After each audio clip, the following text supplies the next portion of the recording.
Ауған соғысы 20 ғасырдың ең ұзақ әрі ауыр әскери қақтығыстарының бірі.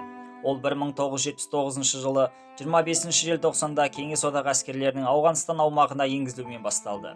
Соғыс 10 жылға жуық уақытқа созылып, 1989 жылы 15 ақпанда соңғы Кеңес әскері елден шығарылды. Соғыстың басталуына Ауғанстандағы саяси жағдай себеп болды. 1978 жылы елде төңкеріс болып, билікке социалистік бағыттағы өкімет келді. Алайда халықтың көп бөлігі жаңа билікке қарсы болды. Кеңес одағы осы өкіметті қолдау үшін өз әскерін жіберді. Ал қарсы тарап ретінде исламдық бағыттағы қарулы топтар, моджахеттер күрес жүргізді. Соғыс барысында Ауғанстан аумағында ауыр шайқастар өтті. Қалалар, ауылдар қирап, бейбіт тұрғындар үлкен шығынға ұшырады. Миллиондаған ауған халқы өз елінен босып кетуге мәжбүр болды. Экономика әлсіреп, ел ұзақ жылдарға артта қалды. Бұл соғысқа Кеңес одағының барлық республикаларынан жас сарбаздар қатысты.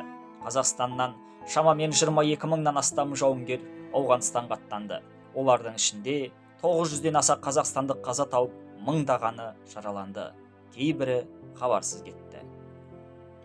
Қазақстандық жауынгерлер әскери міндеттерін абыроймен орындап, көптеген марапаттарға ие болды.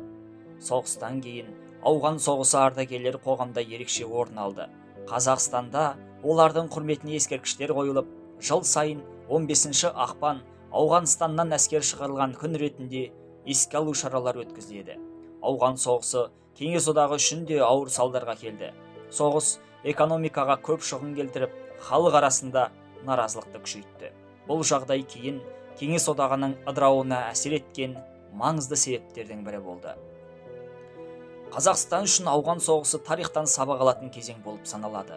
Ол соғыстың қаншалықты ауыр екенін, бейбіт өмірдің бағасын көрсетеді.